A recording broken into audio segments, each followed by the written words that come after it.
أسير مع الأبرار حين أسير وزن العداني هناك أسير أسير مع الأبرار حين أسير.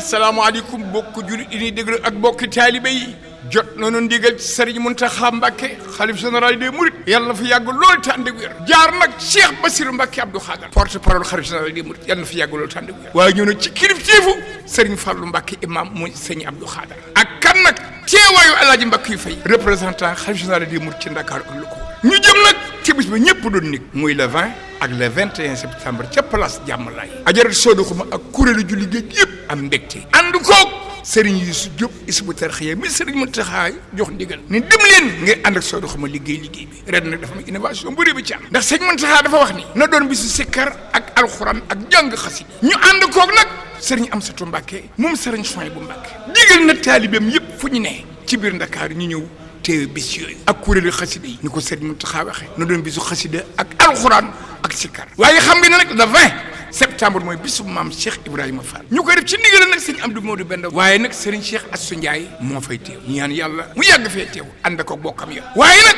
di bàyyi xel bu baax Serigne Saliou Fall moom Serigne Modou Moustapha Fall moom ci kuréel ba la bokk waaye xam ngeen daañu def vernissage exposition bu rëy boo xam ne le 20 lay doon sëñ bi daa joxoon ndigal na ca ñëpp teew waaw kuréel fàttaliku julli géej gi nag nee nañu ngi ci woo mboolem daayira Maam Jaara yi fu ñu ne ci biir Sénégal ak bitim réew rawatina Dakar ñu ngi ci woo waa Jàmmalaay waa littoral bi waa Guédiawaye waa Grand Médine Yëmbal Parcelles Assainies ba Pikine ndax ñoom tubarkàlla ñooy toor gañ rawatina nag waa Parcelles Assainies kon nag waa Jàmmalaay tubarkàlla ci taxawaay bu nga xam am nañ ko ci liggéey bi di ñaan yàlla defal nu jàmm bis bi daal moo ngoog le 20 ak le 21 septembre ca place Jàmmalaay bu ko kenn wuti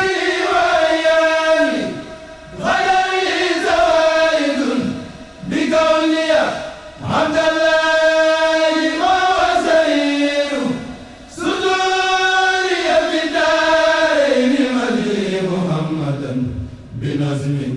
ونزل وهو اليوم ستور